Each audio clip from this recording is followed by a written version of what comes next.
I talk to hundreds of people who are either considering divorce, are ready to file for divorce, and some have even already filed for divorce. One of the biggest mistakes I see people make is that they think they can do it themselves. Now, I'm not saying you can't do it yourself, but you don't have the legal background to know the implications of all the things that are done. What I mean by that is you file paperwork with the court. When you file paperwork with the court, that paperwork is in front of a judge. You may not understand what you're asking for. You may use information that strategically would be best used another way. You might say something in paperwork that is more likely to prevent you from reaching your goals. The first document filed to even start a divorce is called a complaint for divorce. There's also a complaint for custody, and it's the same type of document. You explain to the judge what you're asking for.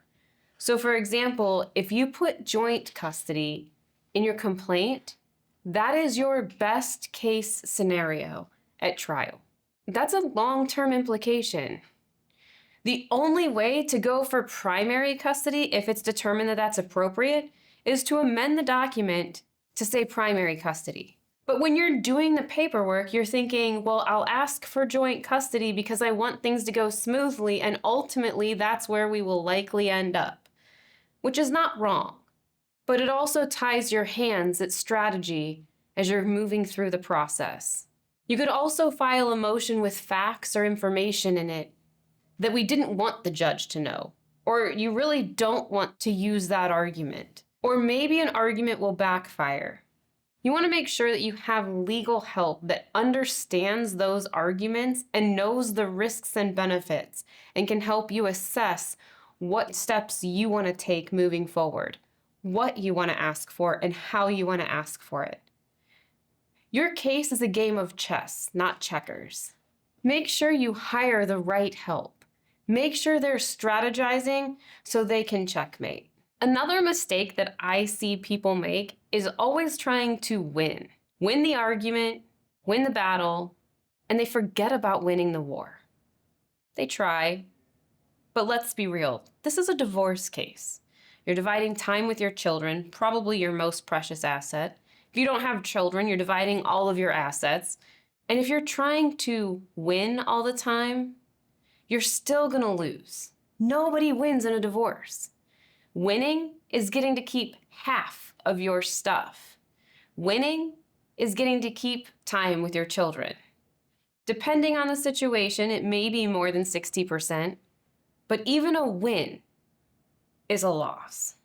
So you need to recognize that both of you are losing. Nobody can one up to win. And you need a strategy that's going to best position you so that you can walk away with the least amount of damage. That's what a good attorney can do for you. Another mistake that I see made by people who are proceeding and representing themselves or with attorneys who have left them ill-advised is having unrealistic expectations. Keeping in mind that Nevada is a community property state, we're working at 50-50 split of everything to start. No one feels like they win at 50% of what you have. But the reality of it is what are we fighting over? I frequently tell clients, we don't spend good money to chase bad money. What I mean when I say we don't spend good money or money that's in your hand or in your bank account to go after money that you may or may not be awarded in court. If it's very likely you would win on the issue that you're fighting for, you can make a decision to do it. But it's really important to think about how much it costs you. Something that our attorneys do with our clients is make sure that they understand that cost-benefit analysis. When we do a cost-benefit analysis, sometimes that includes things that aren't tangible. For example, the ability to co-parent. I often will tell people who are struggling with a parent who is being extremely difficult, maybe being very mean, being inappropriate, maybe even engage in some really bad behaviors, to consider compromising.